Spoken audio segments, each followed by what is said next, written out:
Баршаңызға қайырлы күн, менің каналыма қош келдіңіздер. Бүгін сіздермен TikTokта хит болып жатқан попиттің формасымен осындай шоколад дайындап көретін боламыз. Бізге қажетті заттары попит ойыншығы. Бұл силиконды форма болған соң, осында жасаған ыңғайлы.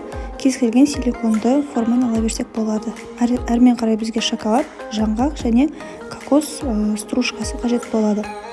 Жаңғақтан мен фисташканы алдым. Алдымен шоколадымызды ертіп аламыз. Ыстық суға салып қоямыз. Біздің шоколадымыз ерігенше біз жаңғақтарымызды, яғни фисташкаларымыздың қабығын тазартып алатын боламыз.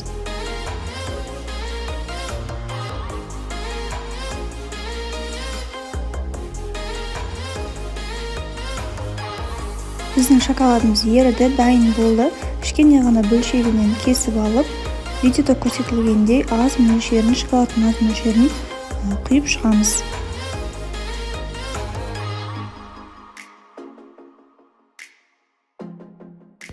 Шоколадтың кішкене бөлігін құйып болған соң, олардың үстінен кокос стружкасын сеуіп шығамыз. Бұл міндетті емес. Маған кокос стружкасы қатты ұнайды, сол себептен кокос стружкасын пайдалануды жөн көрдім. Енді біз кез келген жаңғағымызды пайдалансақ болады. Міндетті түрде фисташка емес, кез келген түрін пайдалана берсеңіздер болады. Жер жаңғақ немесе жаңғақтың грек жаңғағын үгітіп, сеуіп қосып шықсаңыздар бола береді. Енді осы жаңғақтарымыздың барлығын шоколадтың қалған бөлігімен қаптап шығамыз. Маған бір упаковка шоколад жеткен жоқ. Сол себептен тағы да екінші шоколадты пайдаландым.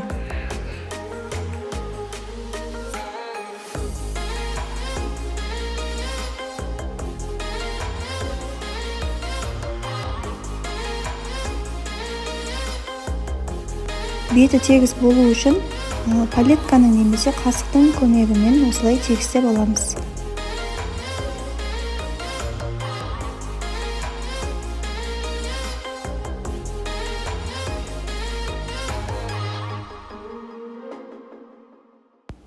Пищевой пленкамен бетін нығыздап жауып, морозильникке, яғни тоңазытқышқа 1 сағатқа қалдырамыз. Біздің шоколадымыз қатуы керек. 1 сағаттан соң бізде осындай шоколад пайда болады. Силиконды формадан алғанда абайлап шешу керек. Мен көбісін сындырып алдым.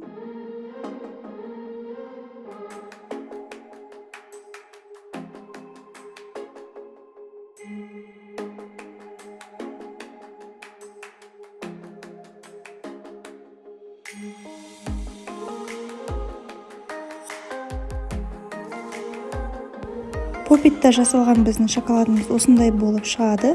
Көзге өте әдемі көрінеді. Ішінде фисташка жаңғағымен, кокос стружкасымен біздің шоколадымыз өте дәмді болып шықты. Міндетті түрде жасап көріңіздер. Видеоны соңына дейін тамашалағандарыңыз үшін үлкен рахмет. Назарларыңызға рахмет. Сіздермен бірге болған Арайлым.